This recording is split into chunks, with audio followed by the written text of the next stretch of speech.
Global capability centres కు Hyderabad destination గా మారింది. బ్యాంకింగ్, ఫైనాన్షియల్ సర్వీసెస్, ఇన్సూరెన్స్ రంగాల జీసీసీలకు హైదరాబాద్ కేర్ ఆఫ్ గా నిలుస్తోంది.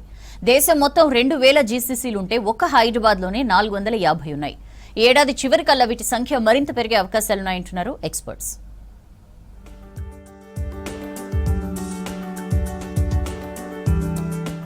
ఐటీ హబ్గా ఉన్న హైదరాబాద్ గ్లోబల్ క్యాపబిలిటీ సెంటర్స్ కి కేంద్రంగా ఎదుగుతోంది.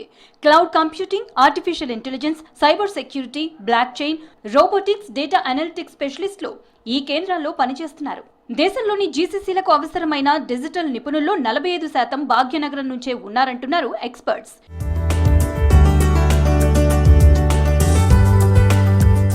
Microsoft, Google, Amazon, Apple, Wells Fargo, Bank of America, HSBC, Franklin Templeton, Broadridge, ADP, JP Morgan, Novartis, Deloitte, Accenture సంస్థలకు హైదరాబాద్ లో జీసీసీ కేంద్రాలు ఉన్నాయి.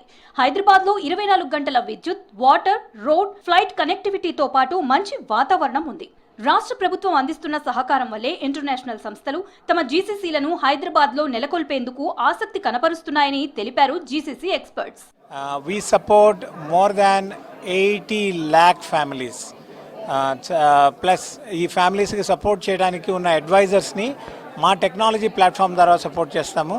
దీనికి 32,000 మంది వెల్త్ అడ్వైజర్స్కి మా టెక్నాలజీ ప్లాట్ఫామ్ సపోర్ట్ అవుతుంది. ఫర్ ద ఫస్ట్ టైం మా హిస్టరీలోనే అమెరికా బయటకు వచ్చి ఇండియాని చూజ్ చేసుకొని అందులో హైదరాబాద్లో ఆఫీస్ పెట్టడం అనేది చాలా విశేషం. ఎంప్లాయీస్ని టెక్నాలజీలో, ప్రోడక్ట్లో, ఆపరేషన్స్లో, డేటా అనలిటిక్స్లో, అట్లాగే రిస్క్ మేనేజ్మెంట్ ఏరియాస్లో హైర్ చేయడానికి చూస్తున్నాం. ఇది ఒక గ్లోబల్ కేపబిలిటీ సెంటర్. అంటే మేము ఇక్కడ కంపెనీని ఎస్టాబ్లిష్ చేసి ఎంప్లాయీస్ కింద హైర్ చేసుకొని వాళ్ళ చేత వర్క్ చేస్తాం. అంటే వాళ్ళు they are a part of the global team. Hyderabad లో జీసీసీలు ఏర్పాటు చేయడానికి అనువైన భవనాలు ఉన్నాయన్నారు ఐటీ ఎక్స్పర్ట్స్. నిర్వహణ ఖర్చులు తక్కువ, మానవ వనరుల లభ్యత ఉండే ప్రాంతాలను ఎంపిక చేసుకుంటున్నాయి పరిశ్రమలు. ఐటీ కంపెనీలకు బెంగళూరు, హైదరాబాద్, ఫార్మా, బయోటెక్ కి హైదరాబాద్, ఆటోమొబైల్ ఇంజనీరింగ్ రంగాలకు చెన్నై ఎంతో పేరు సంపాదించాయి. దేశంలో మొత్తం జీసీసీలో ఐటీఈఎస్ రంగాల వాటా 49% ఉంది. బీఎఫ్ఎస్ఐ రంగానికి చెందిన కేంద్రాలు 17% ఉన్నాయి. ఇంజనీరింగ్, మ్యానుఫ్యాక్చరింగ్, టెలికాం, మీడియా, ఆరోగ్యం, జీవశాస్త్రాలు, కన్సల్టింగ్ సేవల రంగాల వాటా 19% ఉంది. దేశంలో జీసీసీల ఏర్పాటు పెరుగుతుందంటున్నారు. ఈ సిటీలో మనకున్న టాలెంట్ అవైలబిలిటీ, టెక్నాలజీ స్కిల్స్ కానీ, ఆపరేషన్ స్కిల్స్ కానీ, బిజినెస్ స్కిల్స్ కానీ, డేటా స్కిల్స్ కానీ, no parallel. Excellent talent availability. That's number 1. Number 2, entire infrastructure.